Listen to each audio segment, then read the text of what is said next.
The story begins with a young boy called Larson. A great event will change his story. 3 days have passed and he finally seems to understand what's going on. It seems that he suffered a mutation called transmigration and ended up in a novel that his past self wrote.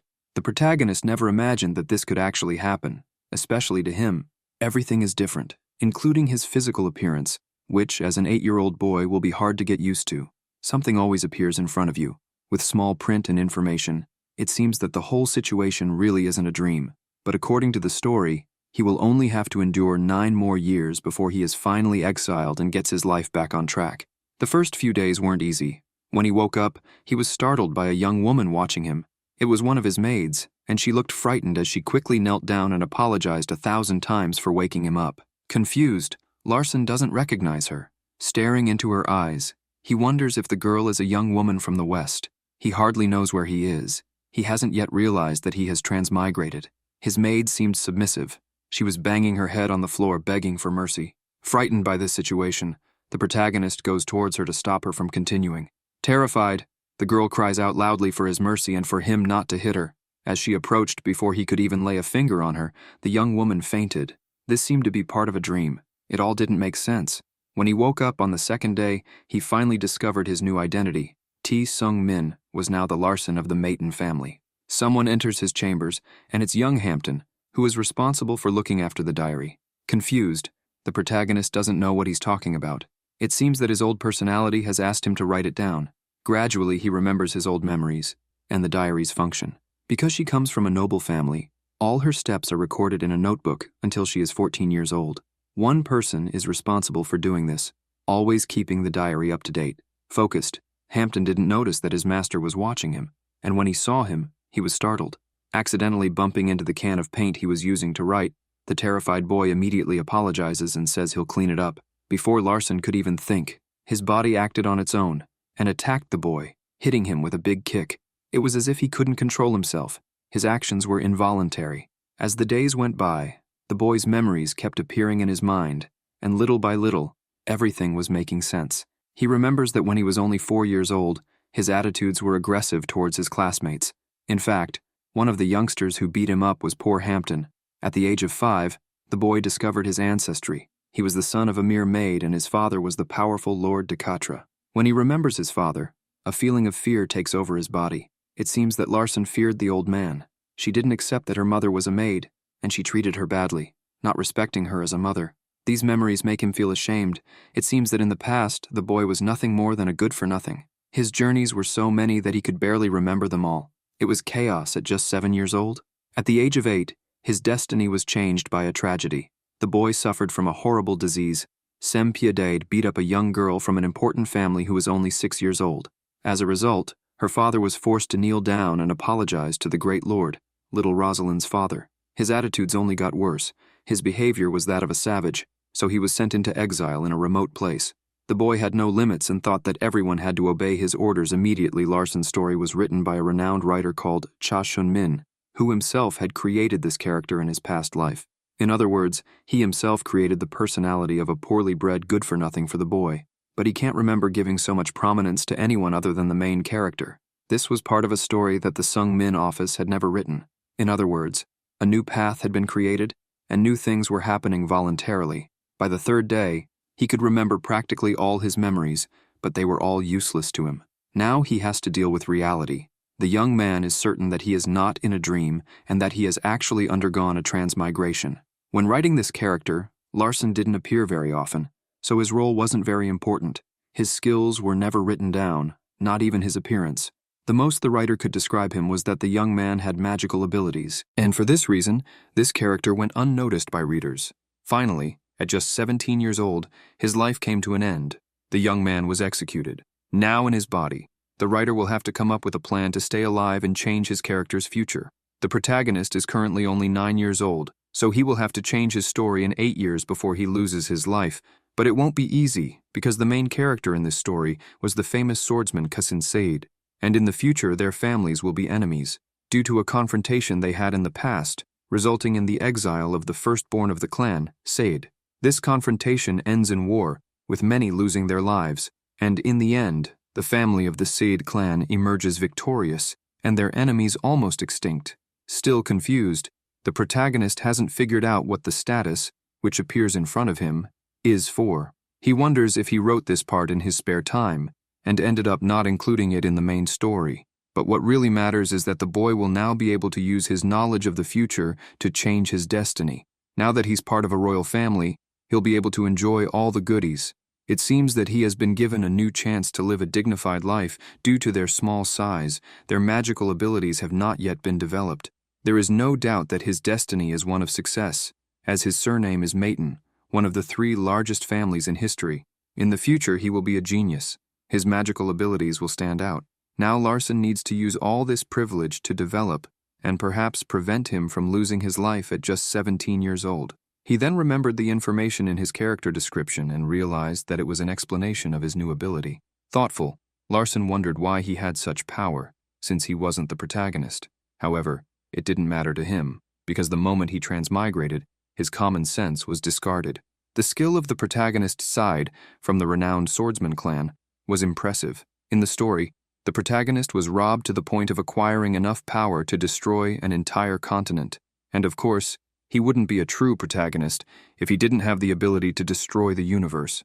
The real problem was that his power would be used to destroy the Maton family. With his new eyes, the protagonist sees a ring-like circle in front of him. He's still getting used to using his new ability. It's as if his inner eye is investigating his body. It seems that the mysterious shape he saw was actually the first circle known as a mana ring that goes around the heart, used mainly by great magicians for ordinary wizards. Achieving any kind of circle is an extremely difficult task, requiring a lot of dedication. But it seems that with Larson, things were different. He barely made an effort to acquire it. Somehow this power developed in his body. While she was thinking, someone comes up and knocks on the door. It's her maid, Hera. The young woman is there to serve him, to show him respect. She kneels before him and looks him straight in the eye. The boy doesn't seem to like her attitude and, in order to humiliate her, he tells her that she shouldn't face him irritated in her thoughts. Hera thinks he's a jerk and refers to him with a few swear words. Unexpectedly, something comes up. His eyes are wide and he seems to see something in front of him. It's because of a status. He shows the girl's abilities, and what scares him is her main attribute. Shocked, Larson tries to understand how a young girl can carry a killer attribute, but he soon remembers why. That in the swordsman clan everything is solved with violence, as if they were wild animals. It seems that her life is in danger, because the girl is there on purpose. Someone wants her succession. The young man has to be discreet if he wants to survive. Hera still doesn't know that he's discovered his disguise. She looked like a poor little girl, but it's most likely all part of her disguise. Larson will have to be cautious and act more firmly without her finding out that he already knows everything. He then orders Hera to leave the room and asks her to fetch some chocolates. Confused, the young woman questions him. It wasn't his custom to eat that kind of thing. Irritated, the protagonist shouts again and orders her to leave, as she needs time to digest her new discovery. The maid leaves, but thinks about her rude attitude. Something seems to be different. His mood and personality change drastically. He will have to be smart because the assassin is suspicious. Although her appearance was that of a helpless young girl, her skills were high. Hera decides to report his strange attitude to his superiors. The young man decides to explore the status system to find out more information. It seems that he has no chance of becoming the successor in the Magic Clan, but that's not bad news for him, because for the Magic Clan, fighting the swordsman is irrelevant. But to keep his identity and survive, he'll have to act like a normal person. As luck would have it, in his past identity, he is the creator of the world, possesses the greatest powers, and he knows the future, and can use this to his advantage to obtain the most powerful magical artifacts. Larson must take part in the battle of the successors, otherwise his name will be disgraced. Regardless of his young age, the young man will have to be brave and use his past skills to change his future. Now he doesn't have to worry about frivolous things. He can eat whatever he wants without worrying about money and to travel everywhere he wants, to live a luxurious life. But for that, he needs to become someone important in his clan. After remembering the past, he understood the whole situation. The protagonist knows how he should act. From now on, his status informs us of new news. In order to use his new skill called Divine Eye, he'll have to have mana. Someone knocks on his door. It's his maid who says she hasn't found the chocolate he asked her for. Larson responds by saying that everything is fine. The truth is that the boy just wanted to buy time. When she hears his reply, Hera is startled. This is not usually her attitude. In order for him not to be discovered, he will have to maintain his rude Larson personality. The young man finds it strange that he didn't hear the girl approaching. She didn't seem to make a sound. He then shouts rudely and orders her to leave him alone. Immediately, Hera takes off, but she was puzzled by his first answer. The boy didn't usually act like that. She decides to observe him during the week, to think about whether she should send the report to her superiors. A week has passed and Larson is preparing to put his plan into action. He orders young Hampton to get ready to start his training journey. Upon hearing his words, the boy is startled and asks him if that's what he really meant. Before he has even finished speaking, the protagonist orders him to do so immediately. During the week, he reflected on his future and managed to put some of his ideas in order to take action. His first goal is to become worthy and strong enough to join the battle of the successions. According to him, he will dedicate himself to training, and his main goal is not to lose his life during his journey. To put his plan into action, the boy needs to find out how to awaken his magical abilities and his divine eye. This journey begins now, and Larson is determined to focus on this new mission until he can use it. His subjects are noticing his change of personality. Hampton rushes to do his master's bidding. He was hurt by him in the past but holds no grudges. He feels guilty for not meeting his expectations and thinks Larson was right to hit him. As he approaches, a new status appears in front of him, showing the boy's abilities. It seems that Hampton is a skilled user of poisons. Worried, the protagonist wonders if the young man won't use his skills against him to get revenge. This young man was trained from a very young age to serve his master, becoming his right-hand man. He practically became his shadow, following him around and doing his bidding all the time. The two then head towards the training ground, his subject still unable to understand his sudden change of heart.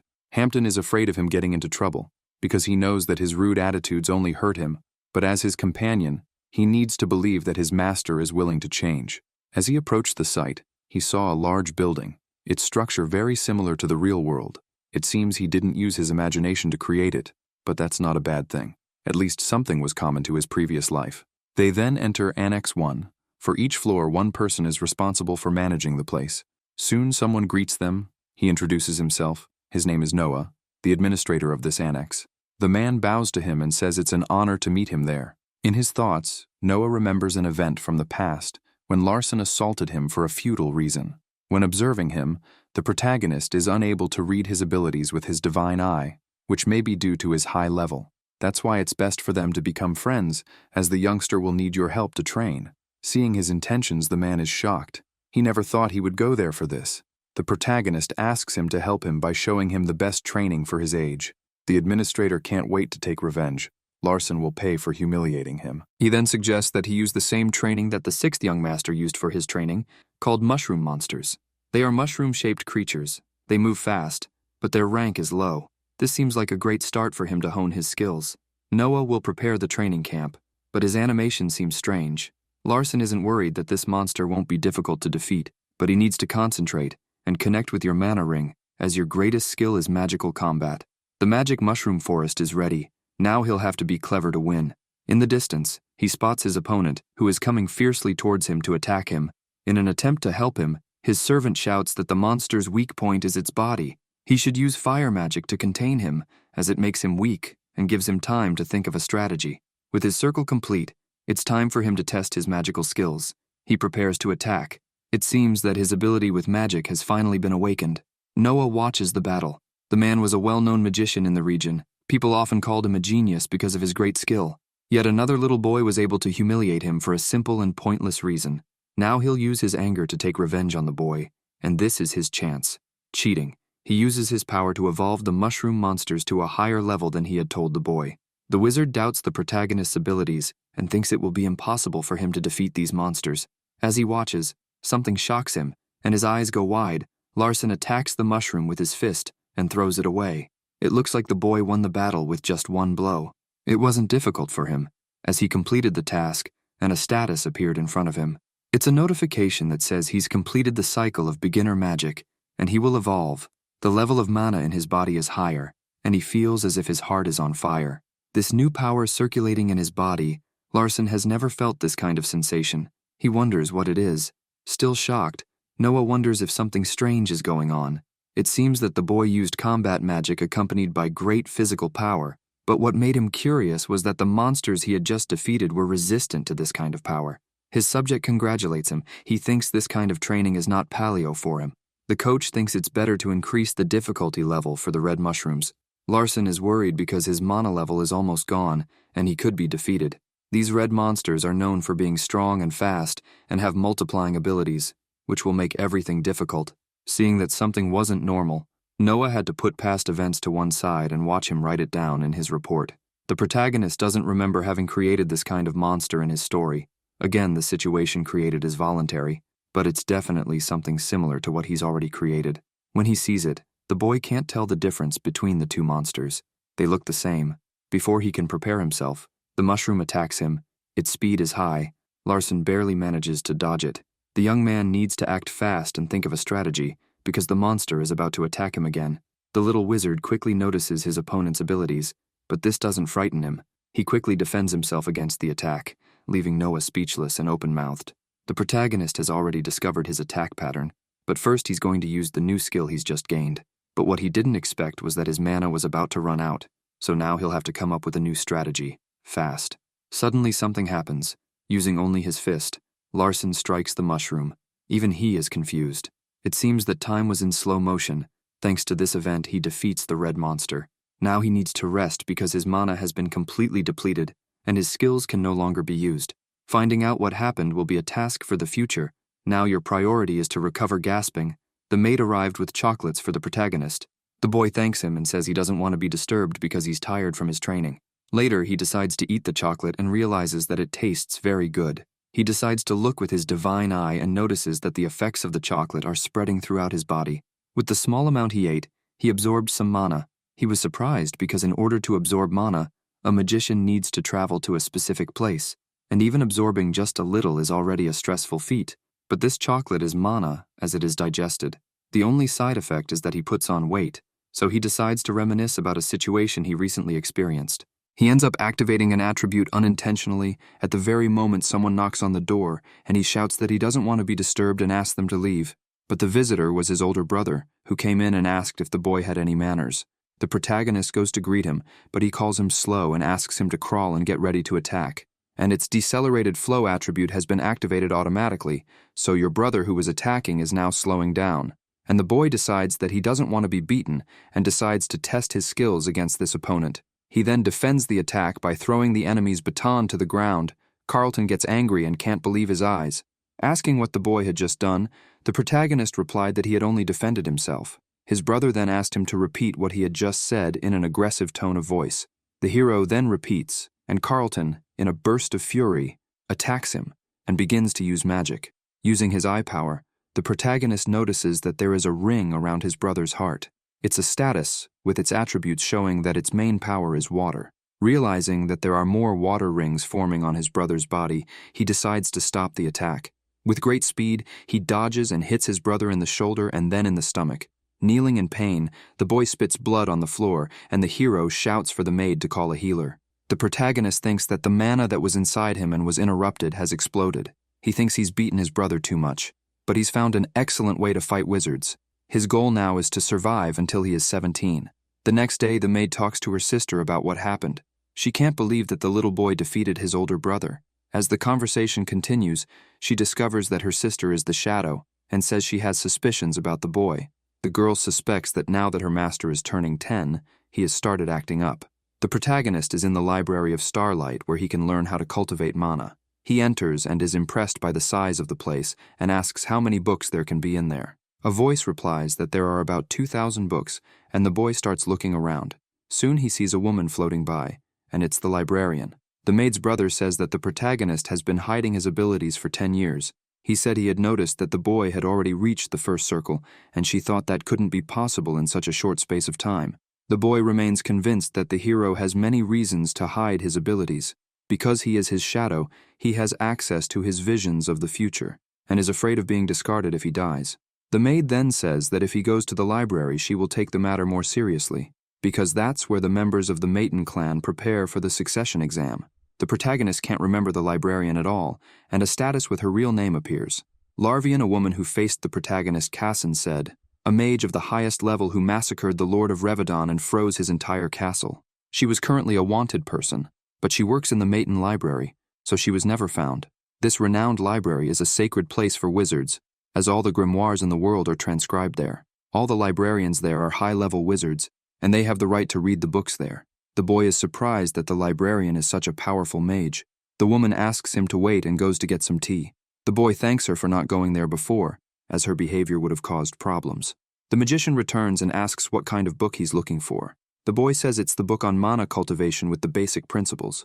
Using magic, she summons the book and gives it to the boy, who begins to learn the basics of magic. When he realizes that mathematical equations are the key to learning, the boy thinks about giving up, but he remembers his divine eye power and begins to analyze that book. He realizes that this is a monstrous ability, and the problem is that there is someone who can use it better than him. But when I run out of mana, his ability stops working, so he decides to solve the mana shortage problem first. Returning home, the boy is visited by a woman who looks like his mother. He always missed his mother, because she died when he was a child, and he went through a lot of hardship as a result. The boy can't believe the woman's resemblance, and soon notices a status informing him that she is in the blue-spotted stage. The boy is sitting with his mother drinking tea and remembers his bad behavior. Larson doesn't know where to start talking to his mother, and the maid observes their conversation because she is suspicious of the boy's potential. Then he asks his mother for forgiveness and says that you or I from the past weren't the real him, and now he's changed. She just bowed her head and listened to the boy's words, then stood up, and with a crying voice said that she had work to do. But that's a lie because now she's no longer a maid. Blue spot is a disease in which 3 spots appear on a person's chest, and there is no treatment once the 3rd spot appears.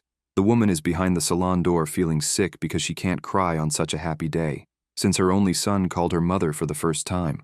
The protagonist asks from behind the door if she wants to spend an hour a day with him drinking Karutan tea. She quickly accepts this unusual tea.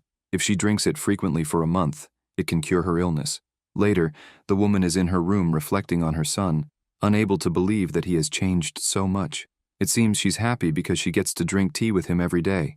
The next day, the boy calls his maid because he has something important to talk about. She thinks he has discovered her identity or is going to test her, or ask her to murder someone. But he only orders a lot of the best quality Verdun chocolate and also sweets from the Rudon bakery. An hour later, the table was full of chocolates and sweets, and the boy couldn't believe what the money had brought. The boy decided to take advantage of this fortune to eat a lot of candy and recover mana. He notices that there must be a similarity between the ingredients in the chocolate and the pastries in the bakery. Then he calls his servant and asks him to fetch the baker. Half an hour later, the baker is in the hall thinking about why he was called there. Because Larson's reputation is not very good, the hero then asks him what ingredient he uses in the candy recipe. The baker then explains the ingredients and talks about the ancient herb he adds to the recipe. The boy then realizes that he can absorb mana by ingesting this herb. The administrator is annoyed because everyone keeps asking about the 7th master. He annihilated the monster with magical combat and recovered with mana adhesion magic. An informant arrives and says that the protagonist has beaten his older brother and that this has caused a stir because of the way he was beaten. The administrator is astonished because he can't believe what he's just heard, and he wonders when he got so strong, because even for a fighter who evolves quickly, all this growth doesn't make sense. But they're not so fast that they can compensate by using teleportation magic, but a 9-year-old wouldn't be able to. The administrator talks about his growth in combat being fast, but he won't be able to surpass the Grandel of the martial clan. Magical combat is an outdated study that no one learns anymore, and they don't understand why the boy is learning it. He thinks it might be due to immaturity or something else, and thinks his 10th birthday will be interesting. The boy is eating the ancient herb, so he can absorb mana without calories. The excess chocolate he consumed for almost 10 years has mana condensed in the fat, so it needs to accumulate mana in the heart to have a fat-burning effect.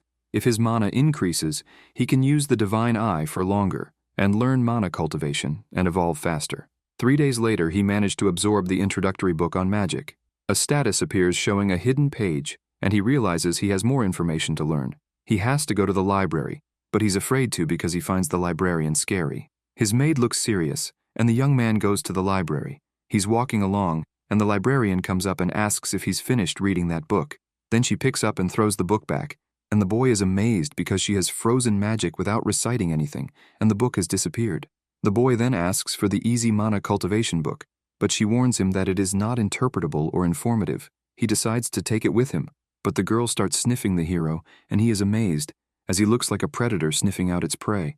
The librarian then says that she smells something nice about him, and the boy pulls a chocolate bar out of his pocket and hands it to her. She accepts, and the boy finds this behavior strange, so he decides to leave and thinks it's time to say something. Then he tells her that there's plenty of chocolate, and that she should go and get it from the maid. So he leaves thinking that she has understood that he said it out of politeness, and that she won't go there for the chocolate. Later, he is disappointed because he expected more from the new book he picked up at the library.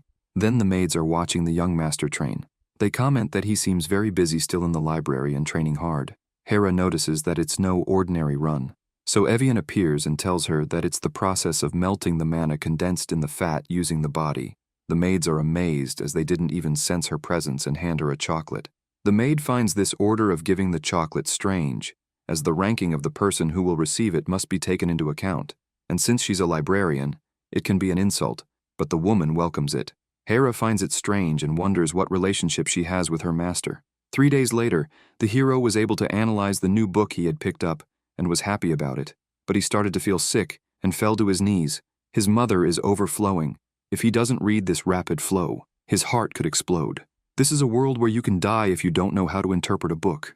The hero needs to concentrate to balance his mana. Later, he is sitting meditating, and the status appears informing him that he has managed to implant easy mana cultivation in his heart. Thanks to this, he can now see settings that were previously hidden. Now the boy can understand why he feels strange about Evian. Her status shows a new phrase, chocolate is the best. He recalls that in a past life he babysat for a friend, and the child wrote in his description book. Then he understands the librarian's strange actions, and suddenly hears a voice. He opens his eyes, and he's surrounded by fire. He doesn't understand anything, and notices that it's someone in the flames. A woman appears and asks why he's pretending to concentrate. First a maiden, a machine that has 3 attributes, and the hero wonders what a woman like her is doing there. The state is informed that she hates weak people and has a hobby of body manipulation. The woman then asks again why the boy is pretending to concentrate. When she replies, he almost apologizes but remembers that she hates pathetic people and realizes that this is some kind of test of hers. Then he says he wasn't pretending, as her perception skills must not be that bad to realize it. And he goes on to say who understood the test she was doing to see if he would apologize, even if he was right. The woman was surprised that the rumors were true. Her little brother had changed. She asks if she doesn't think it's a bit late for that, and the boy says it's the best time. Then she casts a snake-shaped spell to kill him. The boy then says that he knows his potential and won't be able to become a patriarch. And he says that he can help anyone who becomes a patriarch. He can be at least one variable, but his wife doesn't believe that. He says it depends on who is using him, and she asks who he intends to support. He goes on to say that he doesn't know his older brothers very well. He just knows who the next matriarch will be. He also knows that she is afraid of the second sister, so the woman tightens her spell by reaching around his neck. The hero feels that the fire has become hotter. It's as if he's being burned alive. He says he knows she hates lies and pathetic submission more than having the truth spoken to her face, and he doesn't want to be remembered by her as a pathetic brother. He can submit out of honor, but not by force. Then she frees him and throws an object at his stomach. The boy feels as if he's been hit by a bowling ball, but when he looks, it's just an apple. A status appears. He acquired new abilities when he was hit by the apple. The woman then tells him to eat her, after which she disappears. On closer inspection, he realizes that it's actually a cartia, something very expensive and rare, which he only obtained because of his family's money. In the evening, his sister is thinking that he got his first circle when he was only 9 years old. She has noticed that he has pretended to be someone else for all these years, and that he needs someone like that by his side. He's someone who's fearful, but knows how to disguise it, and who can't become a patriarch because he has limited potential. So she summons a servant and asks him to keep an eye on Larson spreading bad rumors about him, and if possible, prevent him from meeting the other siblings. She wonders if he will eat the apple, then ask the waiter to keep an eye on him to make sure he doesn't choke or something while he eats. She thinks it's more interesting if he doesn't eat because then he'll just be an idiot who doesn't eat something served on a tray. She will have the right to cut off one of his arms or legs. The status states that overconsumption of cartia can cause death. Now you don't know how good that fruit is, and you wonder why your sister gave it to him. If it eats the fruit and grows too big, she will use it, but he doesn't know if it will still be useful to her afterwards. But if he doesn't eat, she'll certainly cut off an arm or a leg, so he decides he needs help. He needs a fire, wind, water, or ice mage. He remembers Evian. But he thinks she might kill him to get the item because she would have a good motive. The librarian knocks on the door and asks the protagonist to come in. He knows that she has already felt Amanda from the fruit and offers her an exchange. The boy can't consume the fruit on his own, so I need her help. But she can't help because he's in the process of becoming a patriarch. Larson says that he just wants to reach the highest level as a wizard, and the girl understands and remembers that someone is spreading rumors about him. Then he says he doesn't want to be patriarch, but she warns him that the members of his clan dedicate their lives to it, and she can't help. Evian tells him to seek help from a central wizard, but the hero can't trust them because they might be working for one of his brothers. He asks her once again to help him because he wants to become stronger to protect his fragile mother. She then recalls that when he was a child, his mother didn't pay her taxes and was dragging her down the street. The boy tried to protect her and the guard went to strike him with his sword, but his mother got in the way. Crying, the boy asks his mother to open her eyes, but it's too late. Seeing this from the crowd, the magician becomes enraged and eliminate those guards. The boy who has been watched all his life, and the former concubine who was abandoned by the clan. Evian notices that he is telling the truth about protecting his mother, but this is impossible. All the heirs are very powerful. He doesn't stand a chance. It's just a pipe dream. But this dream doesn't seem to be wrong. For her, the dream is the way. So she decides to help him by freezing the mana and melting it slowly so that he can absorb it. She has fun, and her body can freeze and take months or years to return to normal. The boy even thinks about giving up, because she says it's dangerous, but he sees it as a lottery with great chances of winning. Evian says she's a magician, and he'll have to compensate her for her service. Otherwise, he'll arouse suspicion, and he asks for 24 chocolate bars as payment. Fursa asks her spy if the hero ate Cartia. She replies that he did, and that he had the librarian's help. She says that she suspects he has managed to penetrate her heart, but she can't figure out how because she can't fool Evian's senses. His sister tells him that the fruit she gave him was of a special quality, and that without her help he would die. And she suspects that he already knew the librarian's true identity, and that it seems the boy has already started consuming the fruit. The maid says yes, and there's something strange about the boy's body. It's very strong. Even the magician was surprised. He's absorbing mana at an absurd rate, and his body temperature doesn't change. Fursa asks how long it will take him to consume the fruit, since a normal year takes about 3 years. The spy says that at this rate, he'll need 3 weeks. The boy wakes up in the middle of the night feeling very hot. The hero is training even after running for hours. He's not tired. His body is vigorous. He feels like his heart is going to explode from the overflow of mana. He asks his servant to show him the garden of waterfalls, and he starts climbing so that he expends more energy and asks for 10 kg weights. His body has become lighter, and his physical abilities are evolving rapidly. He increases the weights to 20 kilos, and after a week to 30 kilos, and after another week to 50 kilos. The spy reports to Fursa that the hero has consumed Cardia and now has a monstrous body. Every day he climbs waterfalls using combat magic. The woman just wants him to play his role as a variable, but the investigator informs her that he scales using a weight of 50 kgs, and that he climbs the 30-meter waterfall in less than 5 minutes. Fursa asks how long he can survive, and the maid says that at this rate, only 3 months, because he has a lot of mana in his body without a special power, and it will explode, and he said that if his sister helped him, he could survive. But the fact that she didn't want to give the fruit was a big help. The hero is changing, and notices that he has changed a lot after absorbing the mana fruit. He's having tea with his mother, and she asks him if he's losing weight too quickly. The boy says it's because of the training he does, and his wife says that looks are important, but so is health. Larson notices that the maid gets on very well with her mother, and her blue dot is already very weak. Lying on his bed, he activates the divine eye and remembers that it's December 24th, the day before the emperor's birthday. But he doesn't care. This day is marked as something more important. The 25th is the day Rudia comes through the city's west gate and is expelled after being humiliated. She'll be caught by the third young lady, building up a grudge against the clan and becoming one of Kazin's main companions. She has a special magic that forms a pact with the protagonist, and the two wander the battlefield together. Now you think it would be nice for him to receive the chalice of fire that she gave to Kazin in the past. With his divine eye, he notices someone sneaking up on him, and the status tells him it's the third lady's shadow. They ask you if it's better to pretend you didn't see it and deactivate the divine eye, but he can't, but is using mana cultivation. So he decides to pretend to be asleep until the spy leaves on her own. The shadow notices that the boy is able to use mango cultivation in his sleep, a technique that even the slightest falter can end in death, and she doesn't know how to report it, since she knew the boy was learning but didn't pay any attention thanks to the energy he exudes. She went to read the mana cultivation book, but couldn't find any trace of this technique. She absorbed the mana from the fruit and saw great physical changes, concluding that he must be accumulating human in his heart, but she sees that he is quite healthy. The boy didn't even create a second circle, nor was he transplanted with a body-strengthening matrix. The durability of his heart is unusual, and she'll have to report it so it disappears. Later, the boy calls his servants to go to the outer west gate. Today is the day he's going to meet the great mage Rudia, and when he gets there, he notices that she's already fighting. Hampton asks if the boy will visit his brother's house because he has prepared some paralyzing poisons. When he arrives at the scene, Rudia is fighting the guards and the boy notices that she has no resistance to poisons. He asks his servant to spread the paralysis poison on the spot and the girl faints. One of the guards asks the boy to identify himself and the boy says he came from inside the city. He complains that the guards are too weak, but in fact Rudia was extremely strong. Larson then wants to take the girl with him, but the guard stops him and insists that he identify himself. Hampton then introduces him as the great heir and seventh master of the Maton clan. The soldier can't believe it, as he looks completely different. The boy then asks the name of the man he will remember who was stopping him.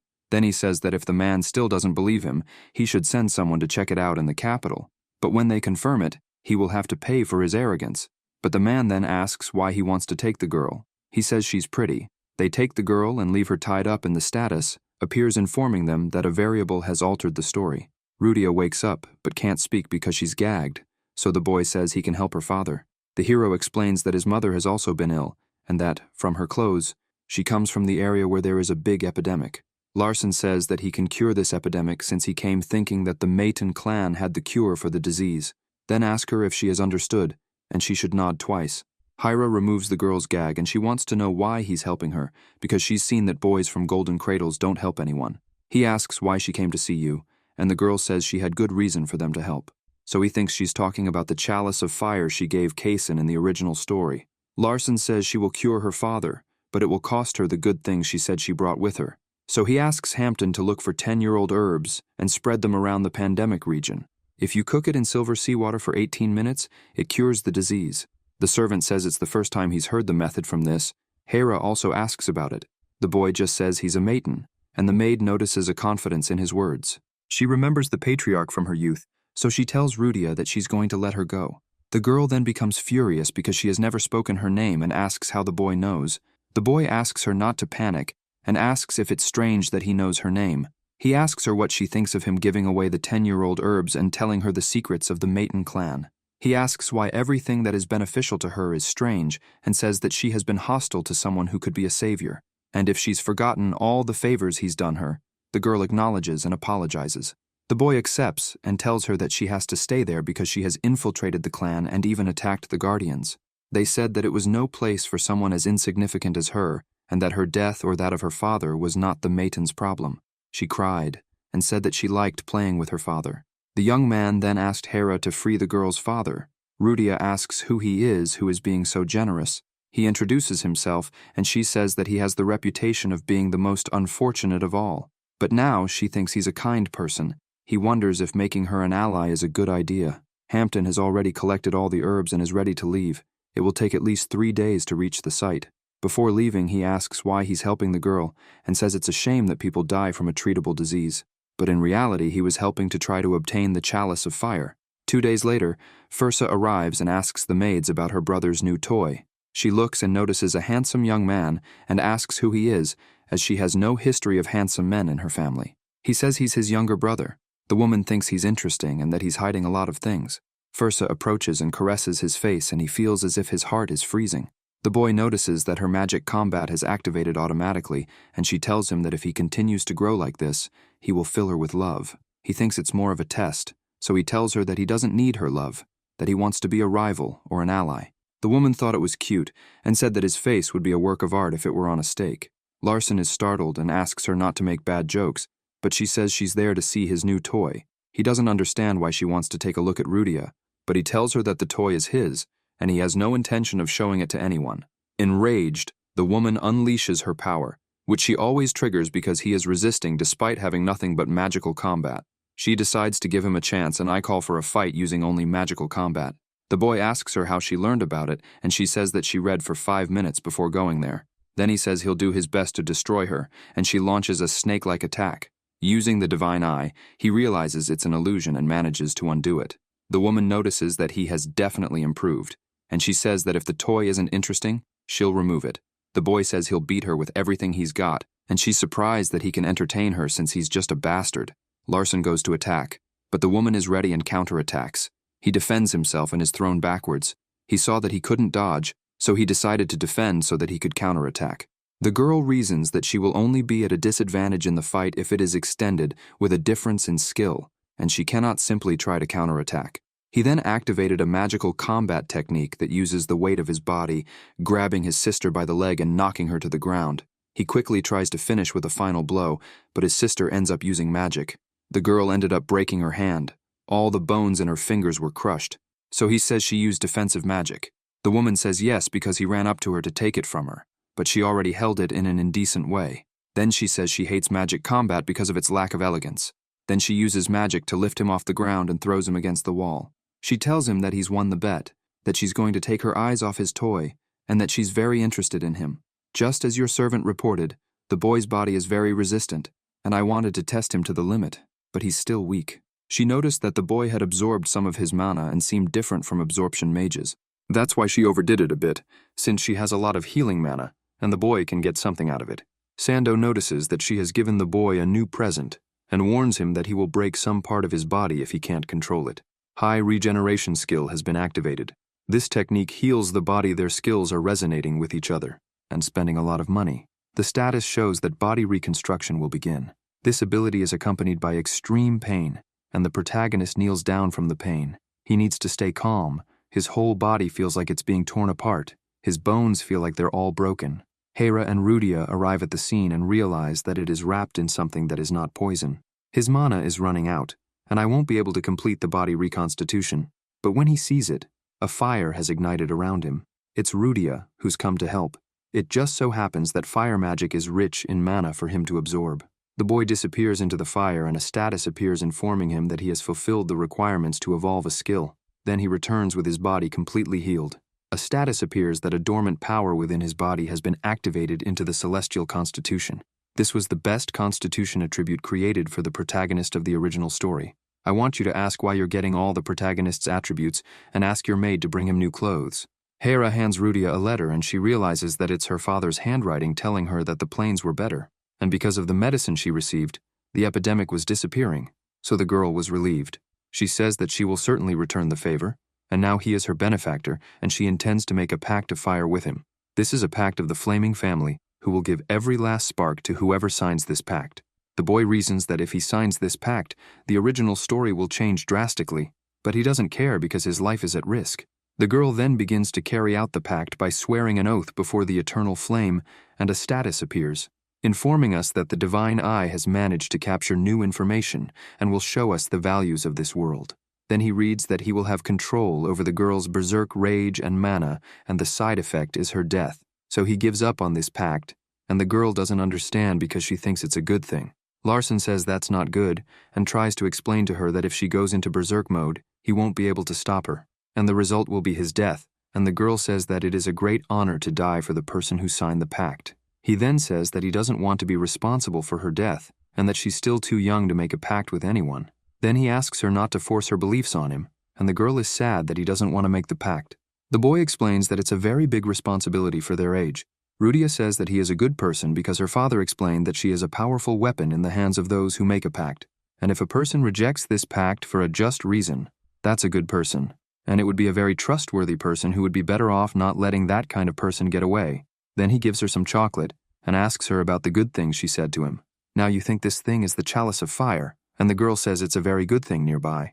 The boy asks her what it's called, and she says she doesn't know, but just guesses that it's a very good glass. He then uses the divine eye to find out more about the chalice and discovers that it has the power to purify. Guaranteeing a long and disease-free life, he calls the girl to go after this glass. This is where the question arises of whether to ask the protectors for help, as family members always carry protectors when they leave the house.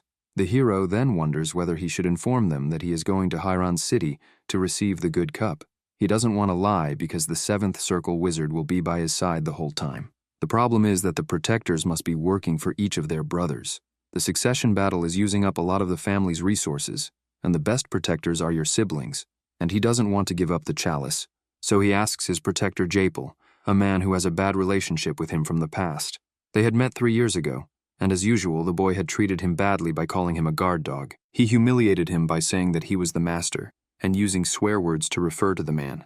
At the time, Larson was only 6 years old, but he was already a complete asshole. Now, in the future, the wizard will have to recant. Hera questions him and asks where he's going, as he needs to report the reason for his departure.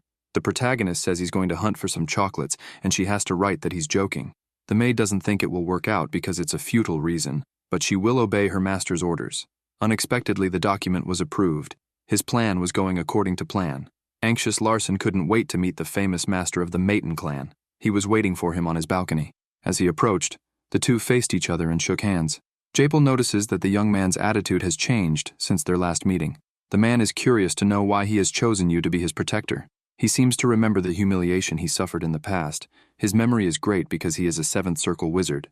So that his identity wouldn't be discovered, he calls him a watchdog again and says it's his job to protect him. The master is enraged to hear his provocation, but this is his only strategy because apologizing won't do any good. He goes on to compare the man to a dog and says that he stands out among the others because he could trust him with his life. Surprised by what he had just heard, the man asked him again if Larson really trusted him. The boy, trying to impress him, replies that no, he doesn't trust the man. He trusts his protector, Japel. The protagonist knows that the master is greedy and joins in wherever he sees interest. Even knowing this, he knows that the man will be able to help him. One day, Japel underestimates him because he thinks the boy is nothing more than an impotent good-for-nothing. The little wizard goes on to say that the man swore to be loyal to a young man from the fourth circle, but he saw an advantage in his sister, so he left him. Startled to hear his words, Japel answers him by saying that he doesn't swear his loyalty to anyone because he's a protector. Larson leaves him speechless when he says that a protector must receive an order to become someone's master, and so he now orders him to become his protector.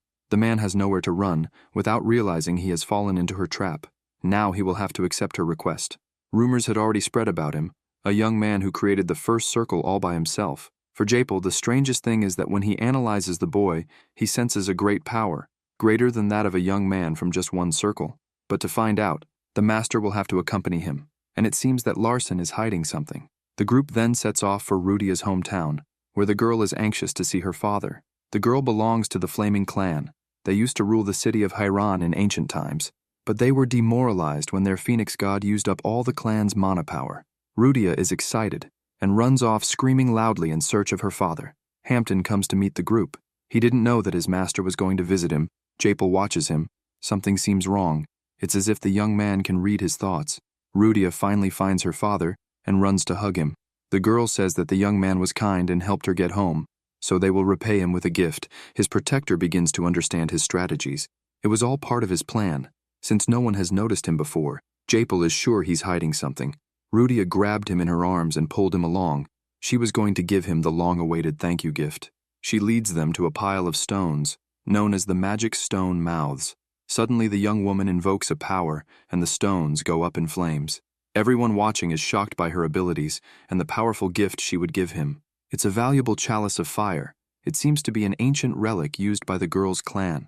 Japel is surprised by the fire energy coming out of the artifact. He didn't expect Rudia to be able to summon such magic. The shocked protagonist wonders if it really was a chalice of fire. Unexpectedly, a notification appears on your status. It seems that the otherworldly configuration has been discovered. It seems that the chalice can only be used by a member of the Flaming Clan, because if someone else uses it, their fate will be tragic. The artifact carries an oxidizing substance when it comes into contact with the air, which is why the water becomes more deadly with each passing minute. Larson has to act fast. He has to decide whether to take the risk and drink the water. But something makes him wonder, if he accepts the pact, will he be able to control the mind of the powerful young Rudia? But if he refuses, he will lose his only opportunity. So the protagonist wonders what he would do in his other life as a writer. No doubt Sungmin would drink the water without a second thought. So he decided to make the fire pact. Rudia hurries him along. They won't have much time. He needs to drink the water immediately. When they formalize the pact, the chalice begins to recompose itself and looks shiny and pure. It seems that this was always part of his plan. Japel was impressed. He had never seen fire mana as pure as this, so powerful. Now the man has every certainty that the future of the seventh successor has been changed. The fire pact was successfully concluded. Something that was not written in his future was changed. The heat session that Larson felt miraculously disappears, and the artifact is upgraded to a chalice of pure fire. Proud, the young man holds it in his hands. Now he can drink from the purest water. Immediately a status appears in front of him. After ingesting the water, he will need a power to control it. Now the heat he felt in his body is concentrating only in his heart. While invoking his power, he entrusts his life to his protector, Japel. The protagonist seems to summon a mana crop. His master is confused, as this is usually done in enclosed spaces. It seems that the boy really trusts the man. This method can cause serious physical problems. But Larson was aware of the risks, so he called him, and obeying his order, the wizard cast his protection magic. As the boy begins the high-denial magical combat, the water he has just drunk is attacking his heart. After a long time, the cycle is successfully completed. Thanks to his divine eye ability, the water has been absorbed by his body. Everyone was waiting for him. It seems that Japel kept his promise and protected him. The boy is kind and thanks the man. The wizard replies that he's just done his job and congratulates him on his new power. But something intrigues him. They are at the entrance to the dragon range. Big manas can be felt from afar, and they get closer and closer. It seems to be a warning that they are near.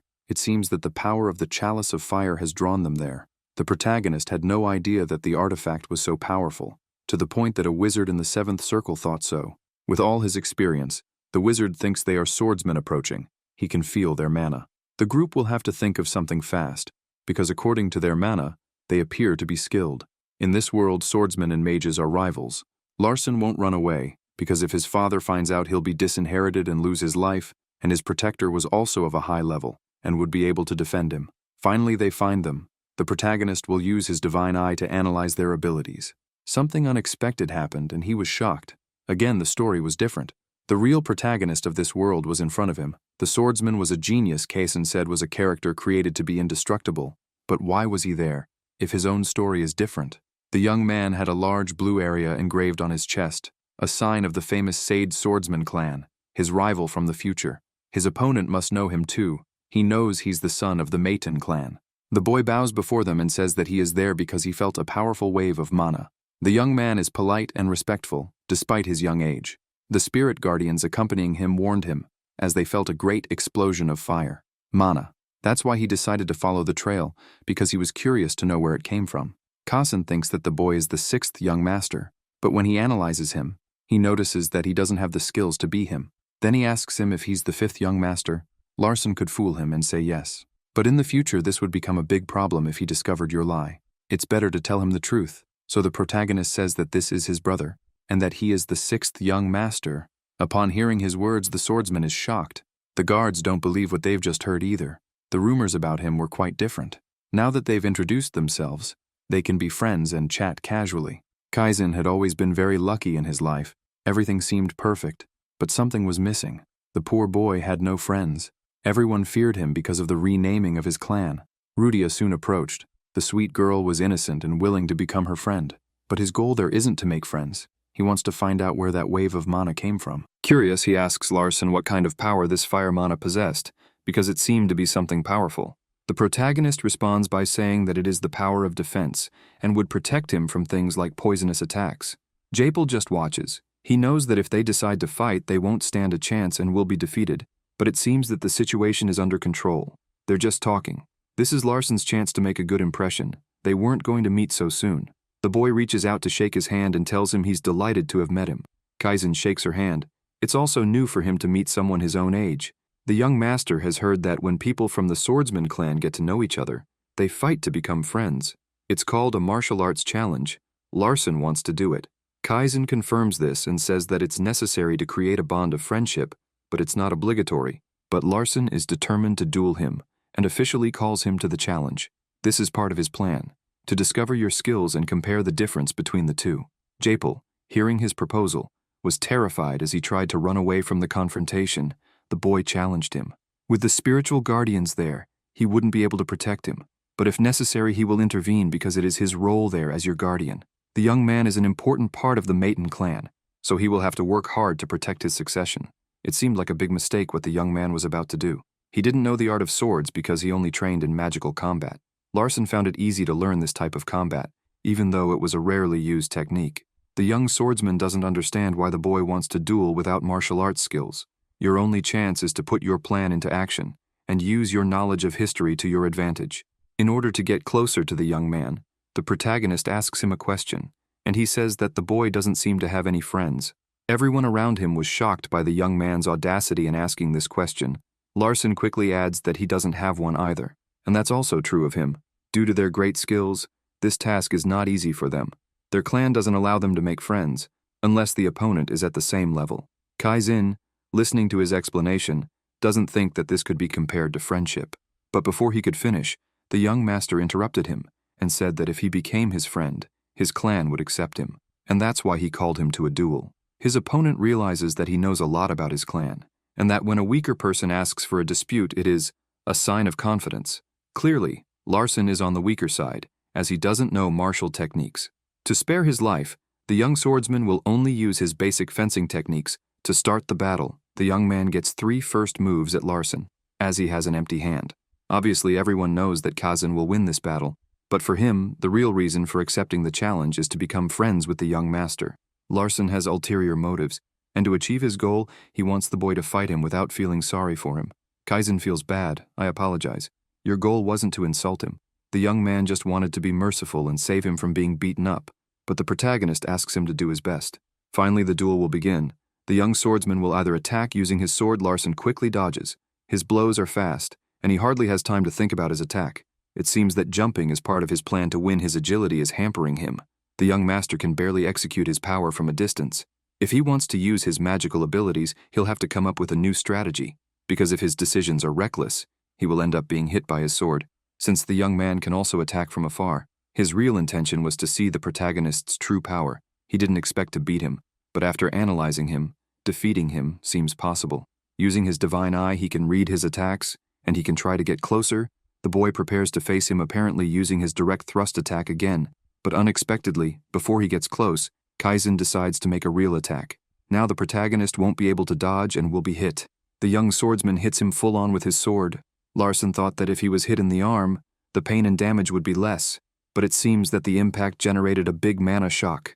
With no way out, Kaizen corners him, and he is forced to admit defeat. Japel is relieved. It seems that everything ended well in the end. Concerned, his opponent wants to know if he's all right. The young master replies that he is, but his whole body is numb. Larson praises his defense and says it was impressive. The kid really is a genius. The boy thanks you for your compliments and says he was also impressed by the sudden sparks when you hit him. Surprised by what he had just heard, the protagonist wondered what sparks he was talking about. It may be that Rudia secretly did something to help him, but he couldn't see what happened. The sword used by Kaizen is a rare artifact that can even pierce a steel arm. In order not to hurt his opponent, he tried to control his strength, but even if that happened, the Larson's defense was incredible. The protagonist says he expected his defeat. The difference in skill is great. The two shake hands and the challenge is completed, and now they will officially become friends. The young swordsman is pleased to have met him. It's the first time he's met someone with the little master's courage. Kaizen hopes to meet his new friend again. Soon, a notification appears. A variable has had a major impact on history, and this could cause changes in the future. Confused, the protagonist wonders what kind of variable the status was referring to. While he was thinking, his master protector interrupted him. He was curious and wanted to ask him a question. Do you want to know when the boy learned to summon lightning magic? Confused, Larson tries to understand what he's talking about. Putting the facts together, the protagonist remembers the sparks his opponent had seen. Now he notices that he can feel a different warmth inside his heart. He can feel it, but it's not as strong as mana wrapped in warmth. When he remembers the battle, he understands what happened. His mana was fused with the effect of pure water, so he developed this new lightning power. He is now able to use elemental mana in his combats, but it seems that this is not a common occurrence. Those who manage to develop this skill are high-level magicians. Just like the third powerful young lady, Japel wants to know how he managed to summon that kind of power. Larson answers him by saying that he doesn't know. It seems the boy doesn't want to tell the man what really happened. The experienced man knows that all this was planned by the young master. He suspects that even the meeting with the swordsman was all part of his plan. The old man comes to the conclusion that he needs to be careful with his actions from now on.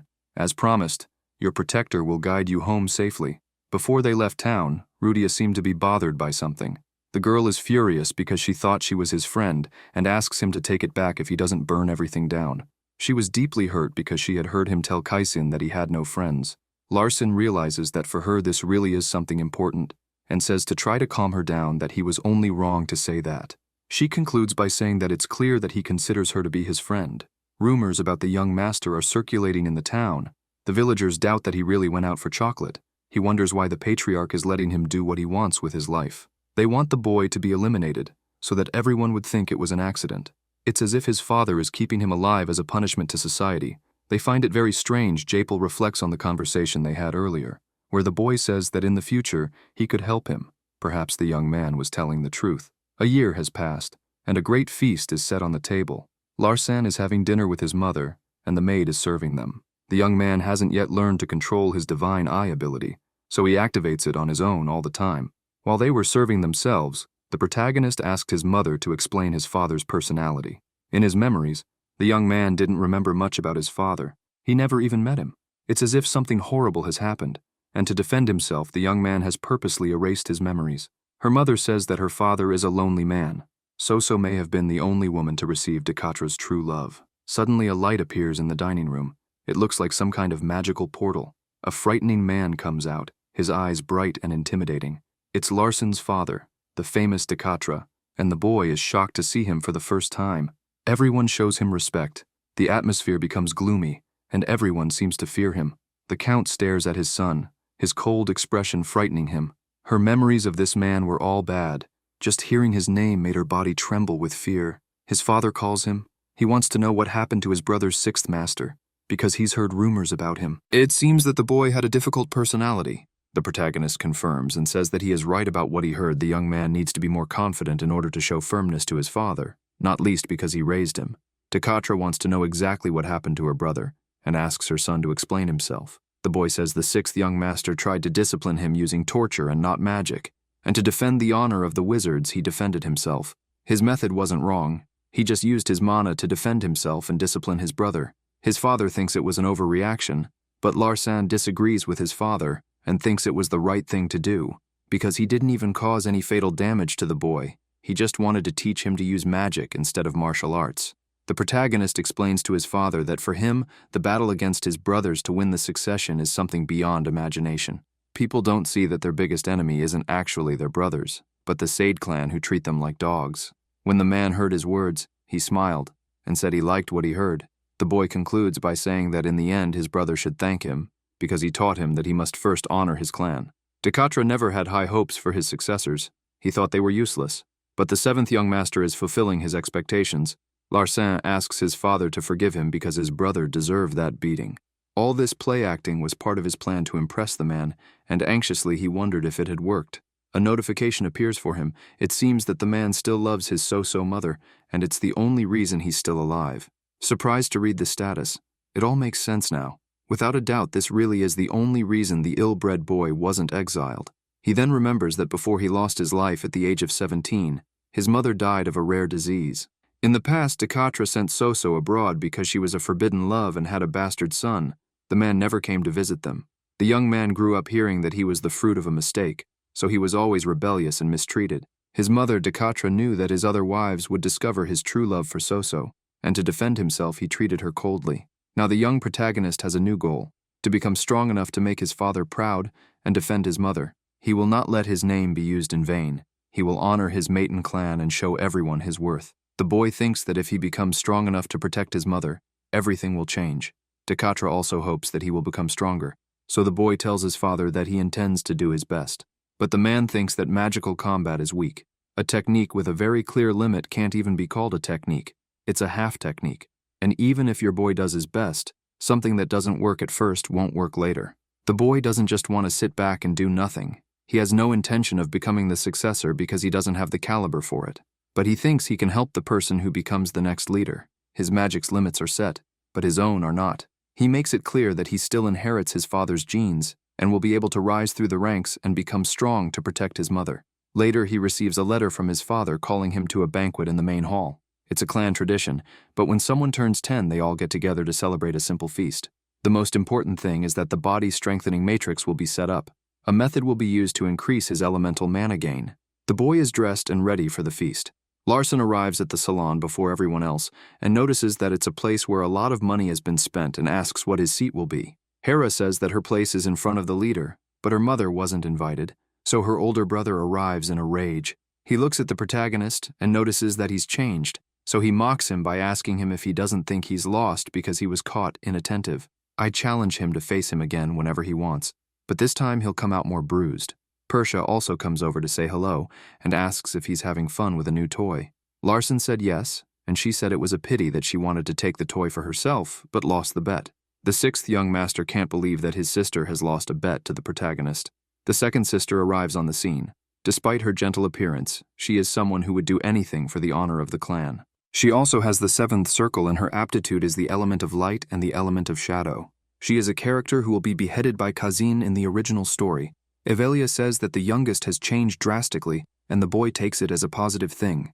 Now that the hero has seen the two sisters together, he knows that just gathering a people without courage won't be enough. Even if he squeezes everything down to raise his levels as high as he can, he doesn't think he'll be able to reach an average level. A total of 10 people have gathered for the banquet, and they congratulate the youngest. The second says he defeated the demon Balrogs, and another brother says he annihilated the necromancer and his followers.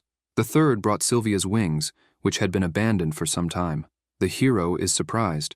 This is a divine artifact that greatly increases the attribute of the wind type. The father then asks what the answer is from the Holy Kingdom, and she says that none has been announced yet. He then says that the most they can demand is an apology and just ignore them. Descartes' servant enters with a tray full of parchments and places it on the table. He tells the protagonist to make a choice. Then he activates his divine eyes and realizes that all the scrolls are coming together in a new scroll. So the boy chooses this scroll, and all the brothers are amazed that he has chosen the transcendent attribute first. The father then asks the second girl if she has told a boy about the scroll, but neither brother has said anything to the boy. The man then can't believe that the 10-year-old was able to analyze the mana waves, something that even Ivelia couldn't do at that age. She says that the boy has a better eye than she did at the same age. Persha didn't expect him to choose that scroll. The second says that the boy is talented in magical combat and is growing very quickly in this sport. That's why at that age he was able to choose that hidden scroll, is the conclusion they have at the moment. The father then asks him to bring the transcendent tribute scroll, and the boy takes it to him. At the 10th anniversary banquet, members receive 7 empowerment scrolls that they can choose from, each color representing an element, and the mixture of them all results in the transcendent scroll. Descartes never thought that the boy would choose this one at first, so he asks his sister to perform the magical strengthening operation. The boy thought that his father was in charge of the operation during the banquet, but if he does, there's a 99% chance that the boy will die. Your sister, on the other hand, because softer mana can increase the chance of survival to 50%. He knows he can't survive in this world without dealing with the risks, so he enlists his sister's help. She asks if the boy trusts her. He says it's only as a magician. Ivelia says that her father was being optimistic, and that the chances are slim, because the strengthening operation is very destructive. The chances in the best case are 50%, and if he gives his best, it's still 50%. The boy thinks about choosing another scroll, but the woman says she wants him to become strong. Then she asks the boy to take off his clothes and keep only his underwear on. Fursa, I can't believe that body belongs to a 10-year-old boy. She notices that he hasn't looked like this for a month and wonders how he managed to choose the scroll and have such a muscular body. She comes to the conclusion that he is hiding many things from her. The second then begins the ritual, but the boy asks for a minute because he has something to tell his father. Everyone is amazed, and the boy asks his father for a favor, as the tradition of the patriarch performing the ritual has been broken. The young man thinks he is entitled to a special favor for this, and asks that from now on his mother can meet with everyone. The other wives are annoyed because he is a woman of humble origins, and she shouldn't have access to these places. Larson then says that since he has the blood of both of them, if they insult his mother, they are insulting his father too. He asks me why I'm asking, and the boy says it's because his mother wants to see him. He knows that she is his father's weakness, so he decides to carry out this request, but he will have to survive. The second then restarts the ritual, and the boy is seized by a strong mana and loses consciousness. He hears a voice saying that it will help him, and wakes up in a dark place feeling as if he has been anesthetized. A flame appears and he realizes that it is the Holy Grail of Fire. Khalees asks the boy if he remembers him, and the girl replies that he is the Holy Grail of Fire. The flame then says it isn't, and its real name is the Holy Grail of Transcendence. The Fire Clan got confused, and a wizard put the flame in the chalice, and now he's there to help. Larson asks how he's going to help him, and the Holy Grail tells him that he has a special body, a kind of celestial body. It's very strong, but it's not enough to absorb the incoming mana because its circle is already saturated. If the destructive power of the scroll enters his body now, he will surely die. And the saint didn't want him to die because he would have to go back to sleep for another century, so he decided to help him. He will eat the mana instead of the boy because it has a flavor he likes very much. This grail has been desperately searching for its true owner. The chalice then tells the boy that he has all the requirements to be its new owner because his very existence is full of holes. So he gets straight to the point and proposes to the boy that he will consume the mana from the scroll and be reborn as the true grail of transcendence. Then it will return to rest in the boy's heart to help him again in the future, because he will need it. It basically turns like a third circle, and the boy notices that his body is slowly disappearing. If that happens, he'll die. So you decide to accept the saint's proposal, and man, you start absorbing all that mana. The operation is over, and the boy wonders if it was a dream, but he notices that his heart is different. The second says that the operation wasn't a success because the mana in the scroll dissipated due to its lack of capacity. The father stands up and says that this was his destiny and ends the boy's 10th birthday feast. Then the boy remembers what the man of promise did, letting his mother meet with everyone. The boy made some progress and was happy that no one knew about the Holy Grail, and now he had acquired another powerful ally. He puts his clothes back on and calls his maid to leave, but as he looks at her, he notices something different. It is releasing its aura, and the boy feels as if he is looking at a sharp sword. The boy can't read her description with his magic eye, and I found it strange that she was doing this with her father around. For the only one capable of using magical security magic is Descartes. Hera says that the boy's attitude towards her has changed, and he replies that he's been getting his act together lately. When asked if he knows who hired him, the boy assumes it was his own father, since she's not hiding this murderous hour inside the main house with her father nearby. She's amazed that he can feel her hour. Larson says it's sharp and exciting and also scary. Then he figures out that he can't run away because she's faster than him, and since she was hired by his father, she won't be able to hurt him.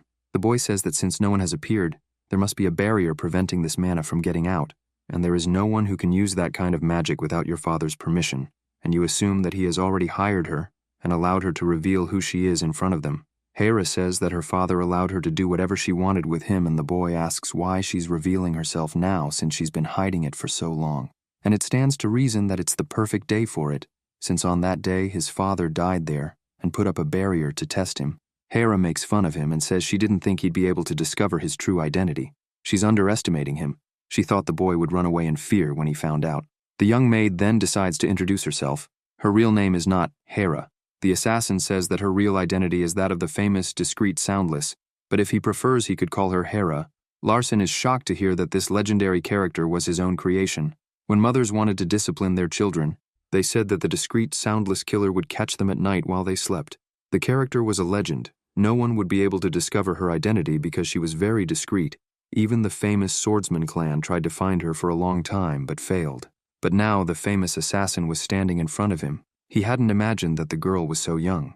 The protagonist says he knows the young woman is a fugitive, but Hera responds by saying that it was 15 years ago. It seems that she is hiding her real identity, because as she could still be a young girl, the boy will have to be very skillful not to get hit.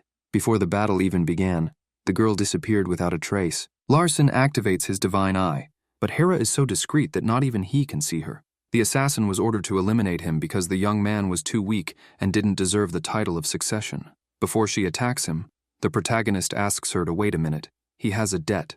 The young man wants to know what he'll get for his reward if he beats her in battle. Hera hadn't stopped to think about a reward yet.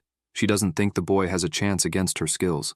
Cleverly, Larson asks her to accompany him as his protector, because as the young woman said, he is still weak. So until he grows up and improves his skills, the maid will have to be his faithful protector. Assassin is doubtful, but decides to accept the boy's proposal.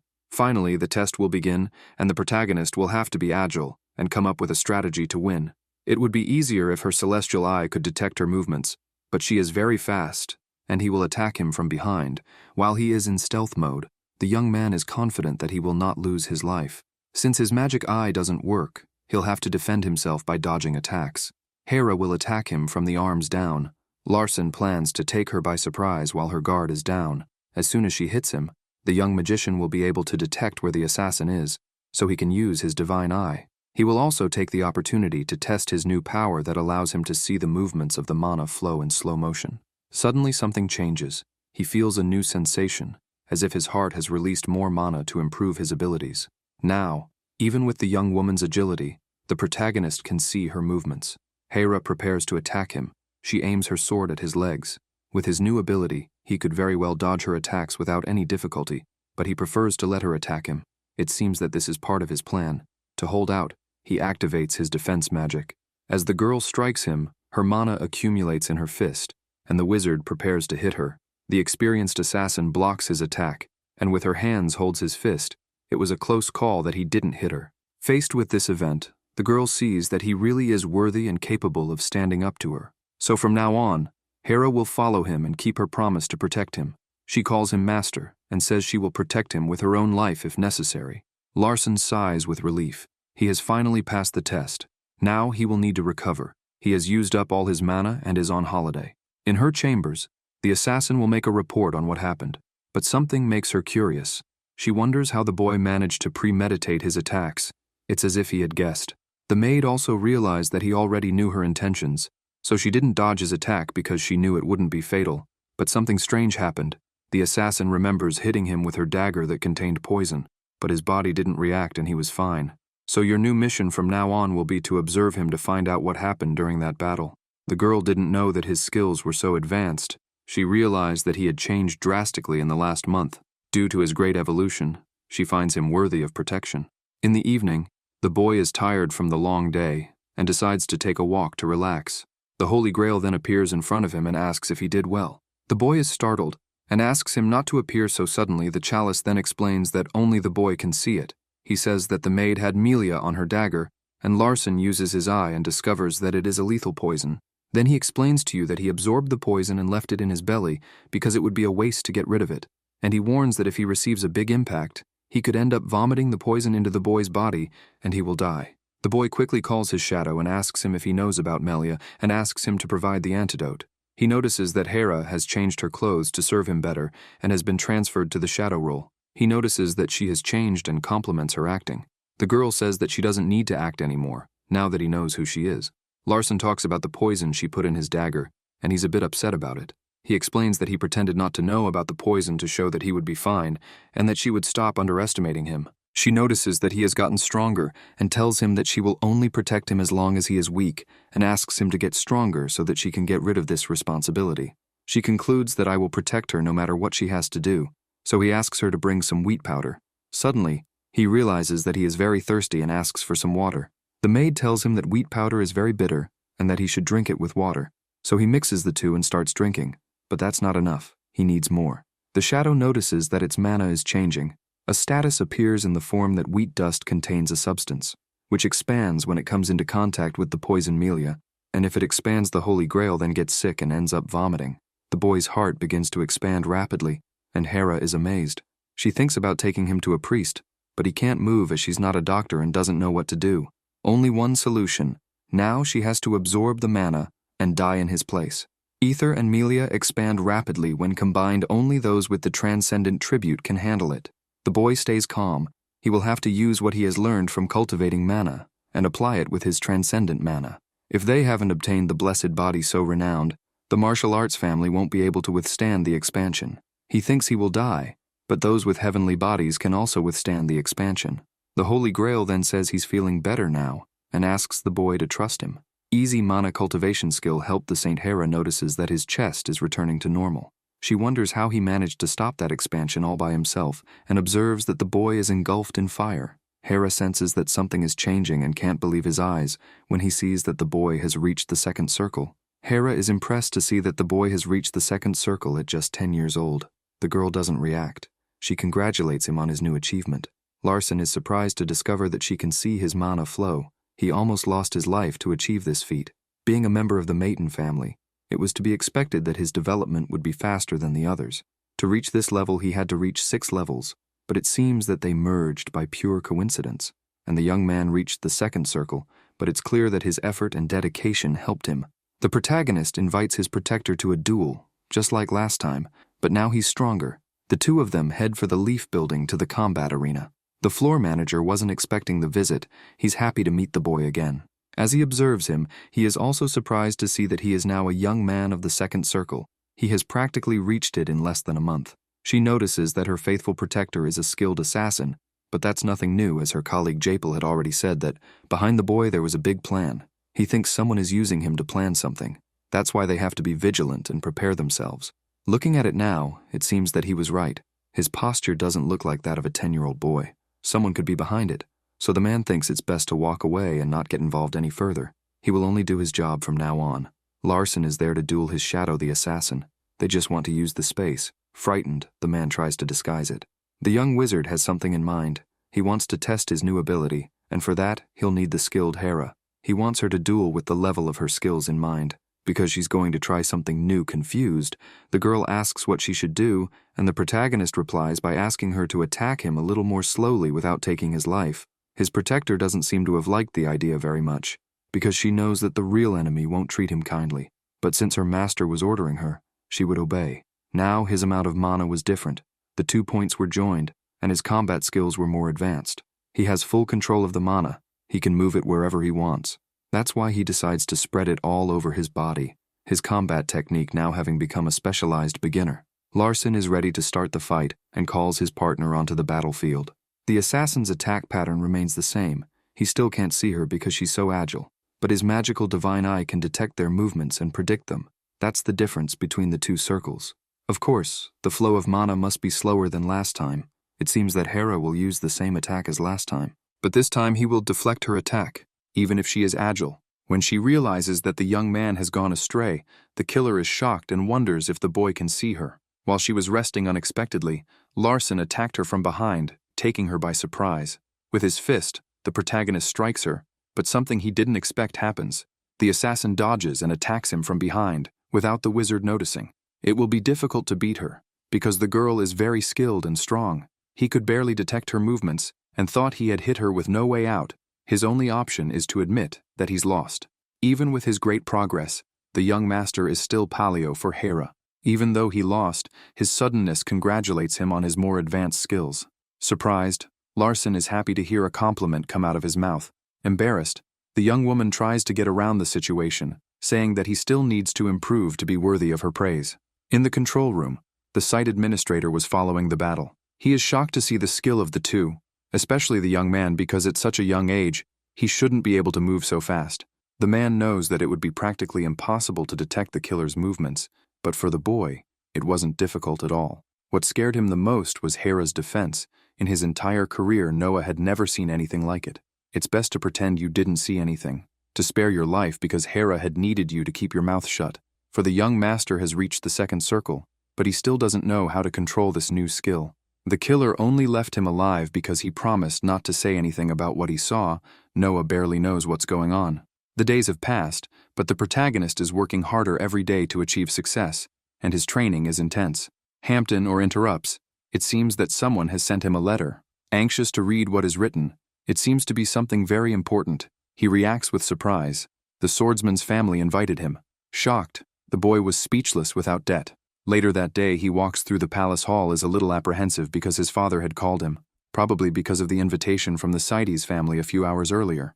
While training, he asked his shadow to warn the main house, asks him to explain that now that he has turned 10, he could be part of the war of succession, both Hira and Hampton. With so much determination from the protagonist, from atop one of the Rudia trees, also takes part in the conversation. The girl had also been invited by the boy swordsman, so she was there, returning to the present.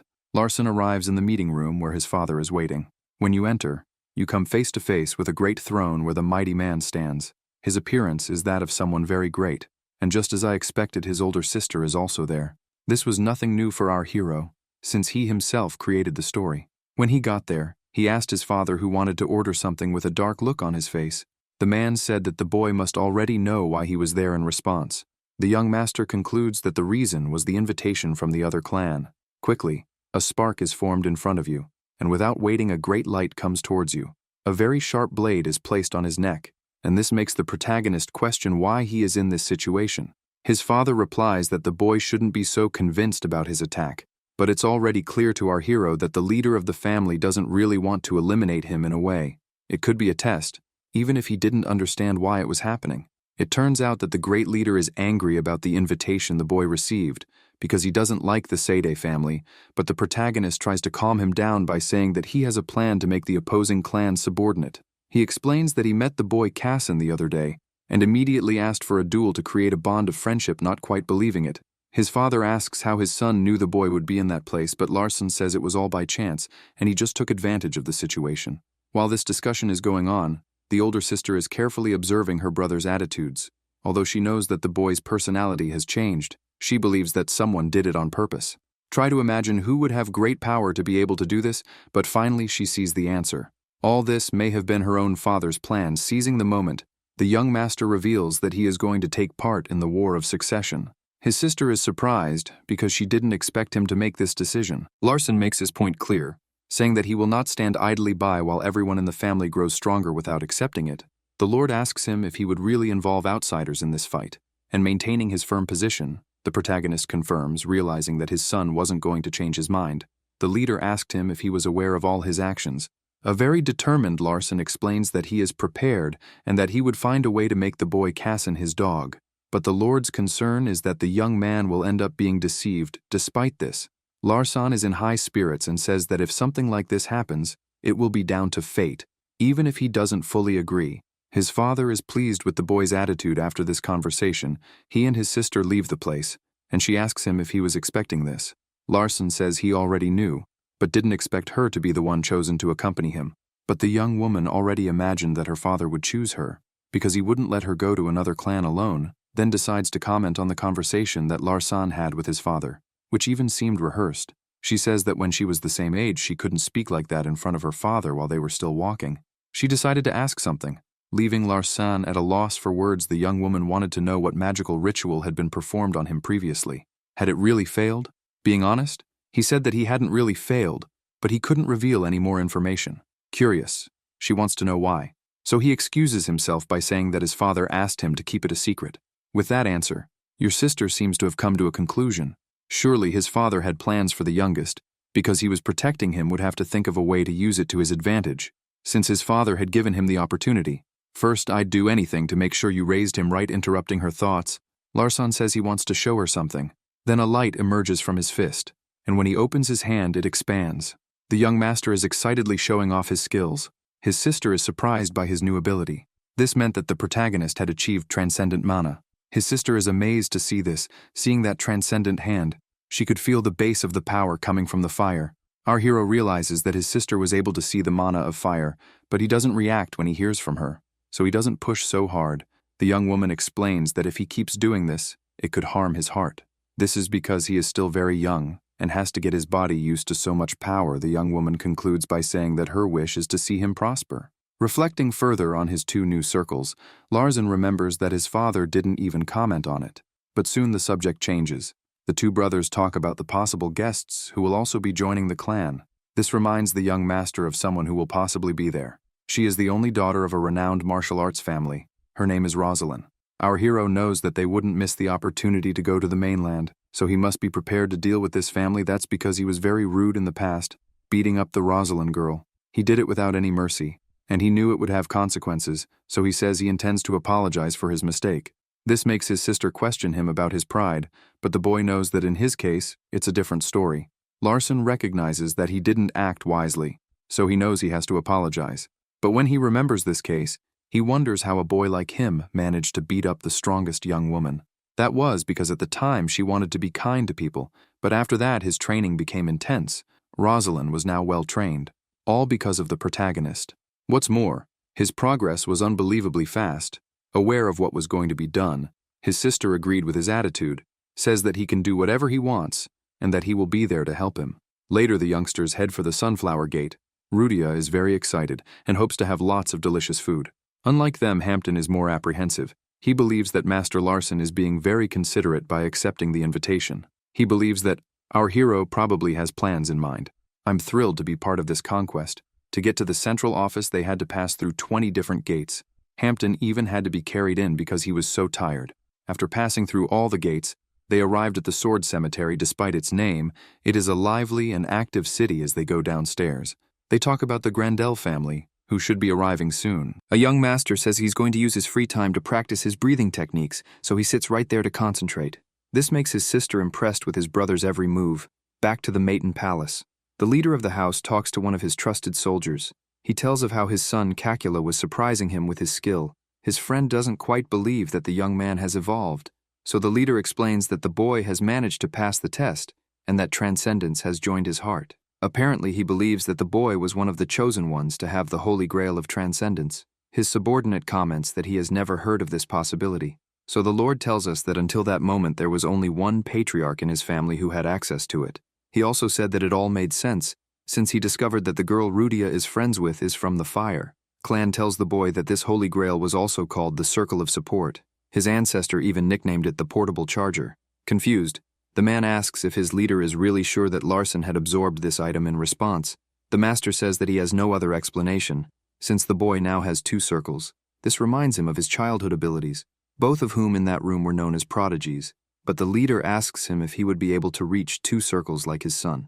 The boy replies that he could do it, but he wouldn't be able to bear the side effects.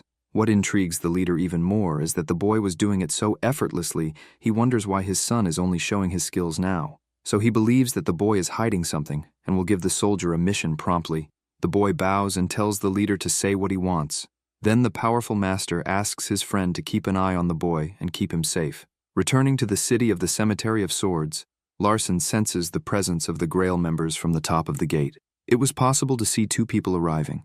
The power coming from them was very different from what he felt with the swordsman. The time has finally come for our hero to put his plan into practice. The Rosalind girl was right in front of him, and she didn't look very friendly. A young man calls a girl by her name without recognizing him. Rosalind asks who he was, but when you look at the boy's face, it gets better. You remember that it was actually the same guy who hit you years before. This leaves her shocked, almost without reaction, but the first thing she does is jump towards him. Coming face to face with our protagonist, she asks him why he was there. Before he says anything, the young master apologizes, but the girl's reaction wasn't exactly what he expected. His face is covered in anger, and the apology doesn't seem to have been accepted. Right behind him, a large man approaches. He's the girl's uncle, and he's there to ease the situation. Seeing that he was there, Larson bends down to greet him. This man is known as the King of Combat. His martial arts skills are the strongest in his plan, and he can fight several men at once. This old man tells our hero that he planned to give him a lecture when he found him, but Larson knows that this is not the Grandel way of solving things. This made the old man worried, because he saw that the boy wasn't intimidated by him. Larson tells the girl that he made a mistake in the past, and that now he wants to apologize for what he did, but she doesn't want to accept this request, so she goes on the rampage. She's ready to punch him in the face, which made the old man even more impressed, because our hero didn't move. Rosalind also expected him to block the attack, but he didn't move. She moves on to another technique. With an even stronger juice, the young woman hit him directly in the abdomen with great force. Despite not reacting, the protagonist tries to absorb all that impact. With the boy already on the ground, the girl continues to attack him, now with a kick. The protagonist still doesn't react. He just accepts it. But the old man watching from afar realizes that he has managed to defend himself, although he didn't show it. Our protagonist was able to absorb all the impacts. The girl is already getting annoyed because he's standing still instead of coming at her once again. The young master tries to apologize for his actions of years before this ends up making Rosalind more and more angry. Then, to try to end the confrontation, Larson gives her another excuse. He says he only hit her before because he thought she was very pretty and wanted to get her attention. At first, the girl seems to take it well, but his next reaction was to kick our hero in the knee. Luckily, his self-defense technique activated itself, protecting him. Standing in front of him, Rosalind begins to complain. She's nervous because her birthday didn't want to react in response. Our hero says that he would accept a duel, but it wouldn't be now upon hearing this. The old man begins to clap his hands. He agrees that it's not a suitable place. That's because there were a lot of people there. Despite this, the girl said she didn't mind them watching the fight. But unlike her, the young master is concerned for their safety with this attitude. The girl is surprised his uncle also admires the decision and thinks Larson is wise. The protagonist told Rosalind that he would apologize later in the right way. The old man agreed, and said that they would sort it out later, and that at the moment they needed to go to the Saidi clan's house. Noticing this old man, our hero knows that he is teaching is playing the good guy, so as not to cause rumors among people. Larson, you'll have to watch out that the King of Combat doesn't analyze your actions. At that moment, a notification appears right in front of you. She warns that a variable has happened in the timeline because of her father.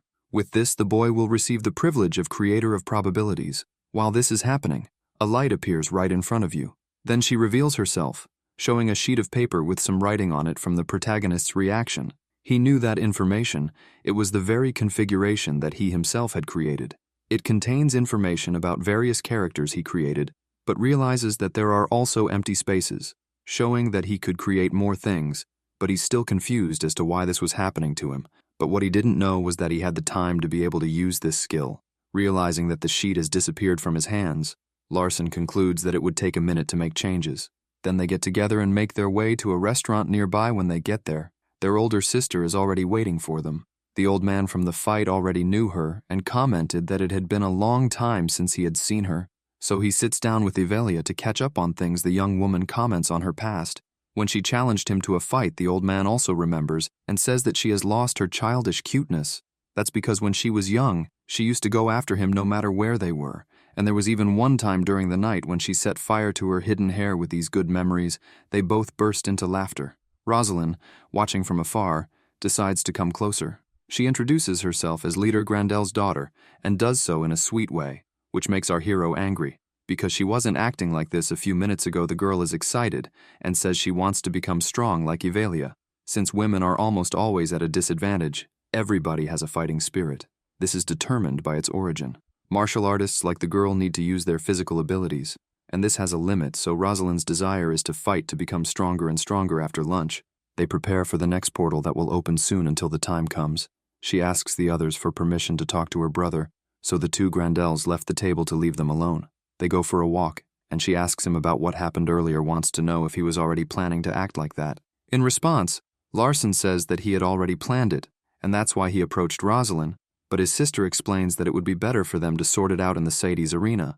She also realized that he had used magical combat to defend himself and wanted to know why. So the protagonist explains that he acted this way because of the old man, the king of combat. I wanted him to see that he could use magical combat effectively. Knowing old Magner well enough, Ivelia knows what he would do. Seeing his brother, a 10-year-old child, using these techniques, he would notice the amount of mana the boy has. This would make the Grandel change the way they know. Young Larson would be able to see that he was certainly a strong descendant, just like his father. Ivelia is impressed that her brother has thought of all these details.